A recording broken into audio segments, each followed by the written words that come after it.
So welcome to another Wargame review from theplayersaid.com. My name's Alexander. And I'm Grant. And today we're taking a brief look at one of the expansions to The Great War from PSC Games. Or like I like to call it, Commands and Colors Toys. Yeah.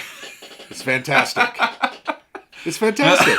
That's exactly what this is. I mean, look at these fantastic models we just pushed around the board. Yeah, it's great. So, The Great War is Commands and Colors World War One. And I really like it. It is a very good implementation of the system, and they've done a hell of a job with the production and the cool little combat cards. It's a really great little system. I enjoyed this one a lot. Yes. Now, we have a full review of the base game from a couple of years back. Yeah. This is a true Commands and Colors game in the sense that it is designed by Richard Borg. It just isn't called that. And I don't know why. Reason, I don't know. It might be a licensing thing. Maybe Richard went away and was unable to use the CNC, but he used it for Tricorn with Compass. I don't know. I don't know why, but this is Commands and Colors World War One. Make no mistake about it. Yeah. PSC Games is a UK-based miniature wargaming company. Mm-hmm. They do make other board games as well, but like their bread and butter is 15mm, 28mm miniatures for tabletop wargaming. And they do them very well. Yes, and so this game, and we have the Centenary Edition. Yes. Which came out in 2014, or was it 2018? I think it came out in 2018. It was supposed to come out in 2018. Not at the start, but near the end. Yeah. Yeah, but basically, when it originally came out, all of the little figures were on sprues, and you had to cut them all out. Yep. And I'm fine with that because I'm a hobbyist. Yeah, most people are not. A lot of people were like, come on. So they re-released the Centenary Edition, which everything's just, loose in bags. These are what, nice. 16mm? 15mm. Yeah.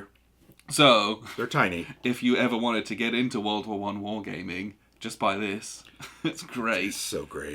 They're just not a hard plastic, but they are effectively a hard plastic, and they're considerably well detailed considering what they are. And the diversity of the different miniatures is really, really cool. For instance, you have the machine gun teams. Yes. And there's a machine gunner, and then you have a couple of guys. One guy that's loading the belt.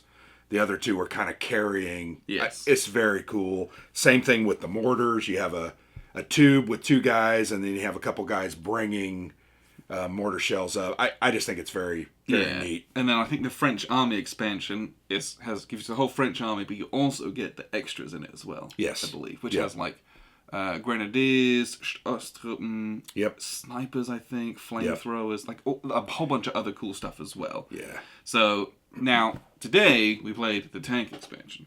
Yep. So the tank expansion comes with Mark IV females, Mark IV males for the British, and then the A7Vs, you get two of those for the Germans.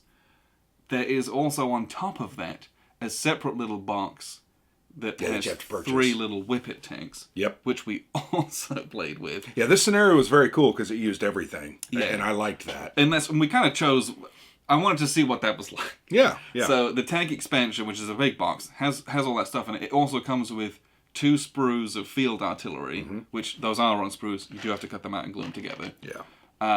But it also has some play aids with the new units on it, and it has an entirely new mission book with a ton of scenarios and battles. Some historical, some are ahistorical, like kind of what ifs, which is kind of what we played. Where it was like I picked a scenario where I could get the most tanks on the table.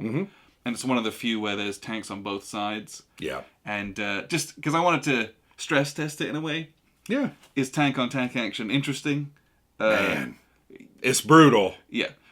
It's not brutal in the way you think. It's not brutal that you hit a lot. Yeah, you just plink each other a lot. You literally... You shell each other and they glance off your armor. Because you have to confirm every hit. Yes. Which is very challenging. And that's the big kind of thing, right? With the tanks, you've got... Some of them got machine guns on them. They act like machine guns. They got a good range. The Whippets, for example. The Mark IV males and the A7Vs have good... They have, cannons on them. They have ordnance on them.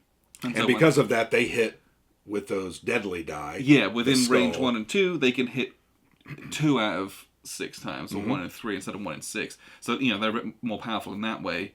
But, like you said, these are armored vehicles. Even, it's World War I armor, we get it. Mm-hmm. But every hit against them has to be confirmed. And most things only hit tanks on a 1 in 6 chance on the orange symbol. And you have to then use that die and re-roll it into another orange to do a hit. And so it's very hard to kill them. And you think about it, right? These men are shooting rifles and pistols at tanks. Right. You're not going to do anything to them. When you start getting into the without a lucky shot that somehow glances down or it represents, we were up close and we tossed a grenade in there or some other thing. Yeah, but when it's tank on tank, especially the ones with the actual guns on them, it's 1 in 3, so you're going to hit. Then it goes to 1 in 6 for your little armor check. So it's when you have tank on tank. I mean, half our tanks for half the game did nothing. They just kind of sat there, plinking each other, doing nothing. And it was funny. I think we thought, that's what you got to do. It is going to be tank on tank. Let's run these tanks up But I think 3/4 of the way through the game, it's like, forget that tank. I'm going for the dudes, the squishy targets. Yeah, you just run your tanks forward and then take out all the men in the trenches. Yeah. But conversely, I was intent on destroying some of your tanks because a tank is worth 2 medals instead of just 1. Absolutely. So if you can get one, very valuable targets. And more often than not, the victory condition for this game is 5 medals, which means eliminate 5 units, or because tanks are worth 2. Eliminate a tank or 2, and you've almost won. Yeah, it might take you longer to do it, but once you get that first tank, you're like, I'm right back in the game. Yeah. So, and that was the case. And there's cool tactical choices to be made about how and when you do that. You've committed your tanks over here, great. My men are a bit more free on this to make a big push on this side, kind of a thing. Yep. So it's a nice little addition to what is already a cool game of going over the top with your little plastic figurines. Well, I think one of the things I like about it is adding that next level of historiosity to the game. Yeah. Having these mobile machine gun factories, right? Running up, trying to take out infantry. It's a good element, adds to the game.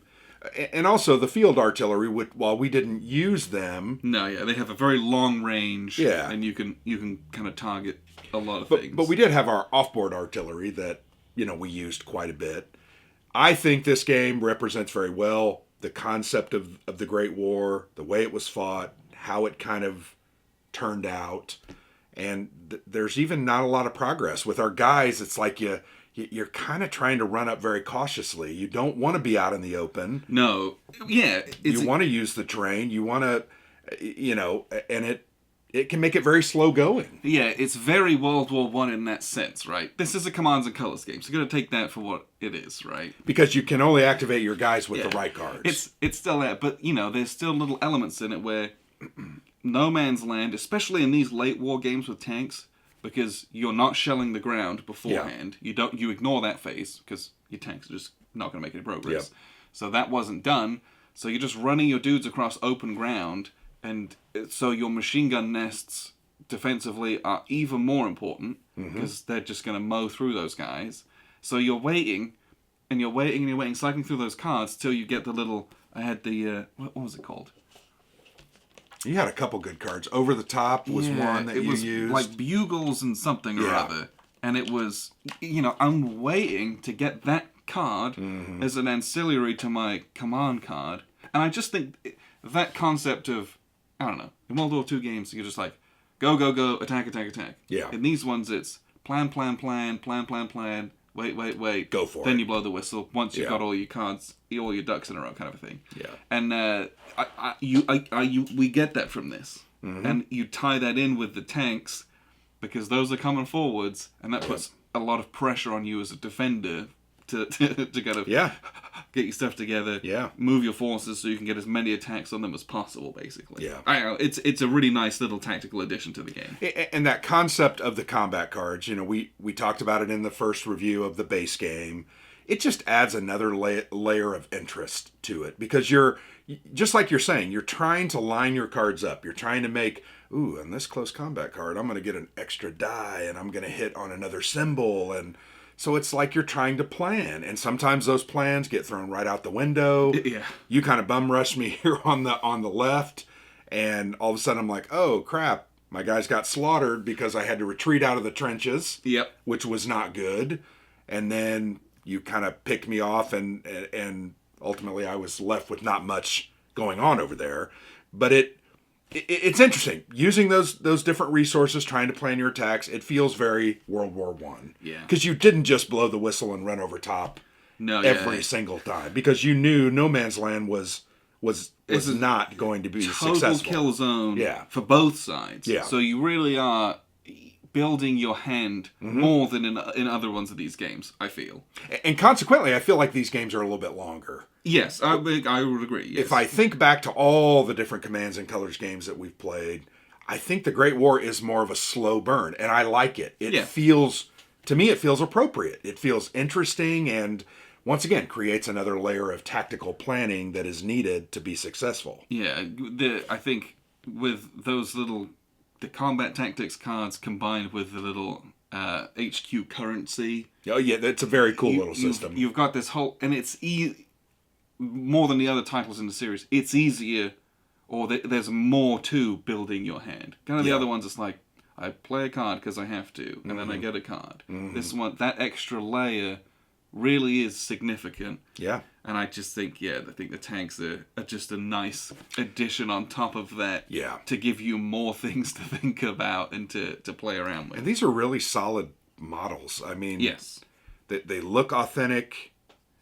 There's some weight to them. You know, these are not chintzy. Yes. The guns that are protruding, whether they're the cannon or the machine gun, are in, they're nice. And they have these little decals on them, so they're not painted. Well, I don't know. That almost seems like it's printed on, but maybe I'm wrong. So the whippets do have your little stripes on them. Painted. That is spray painted on. But then the like the A7Vs, the German crosses, it's got a different sheen to it, which to me indicates that it's like a decal that was put on. Yeah, maybe it's or a some decal. other thing. I could be wrong about that, but it's a solid piece. Boy, I don't feel any edges though. There's not anything raised.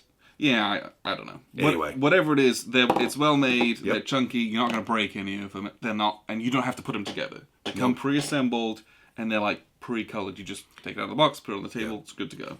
And the whippets, they're an additional buy, and whippet tanks are cool. They're just they're really machine gun. They don't have cannons on them. Yeah, and they're a little bit more mobile. Than the other ones. The bog check concept is also very interesting. The tanks are slow and plodding, but you can push your luck. You can say, you know what, I'm going to move my full movement. Yeah, every time you move after the first hex, you have to make a bog check, and every time after that, your bog check is exponentially worse. The dice you add dice to it. Yeah, so by the third movement, you're rolling 3. I think it's 3 dice. Yeah, so I think I think it's 3.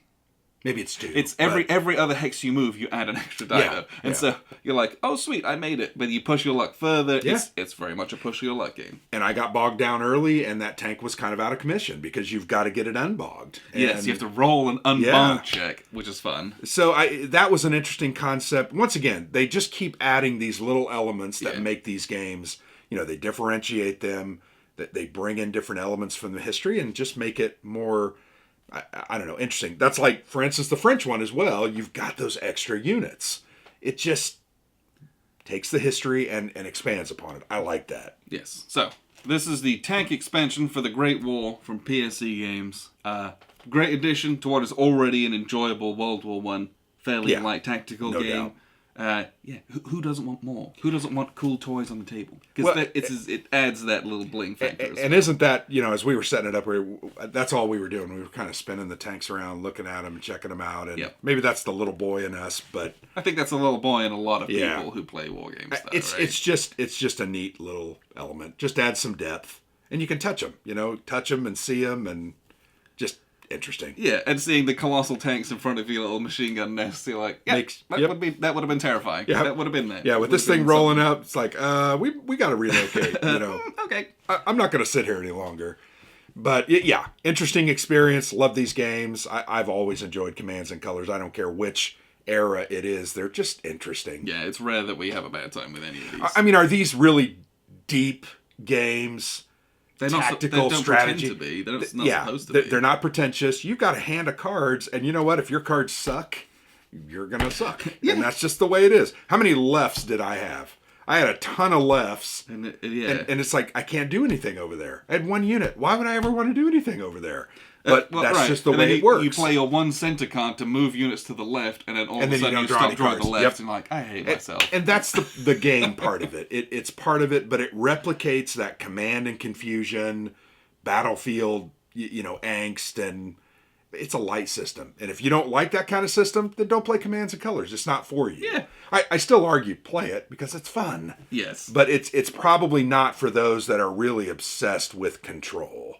Every movement I make needs to be, planned, and I need to throw smoke, and make I need it realistic. Yeah. Like this one, like some funny and goofy things will happen. Right. But like you'll move your troops, and you'll do kind of generally things that you're supposed to do. Yeah. And the tanks just add an extra layer on top of that, and they look cool as hell. Just keep that in mind when you're playing this. And as our, this is about our sixth or seventh game in our Guns of August event. Yes.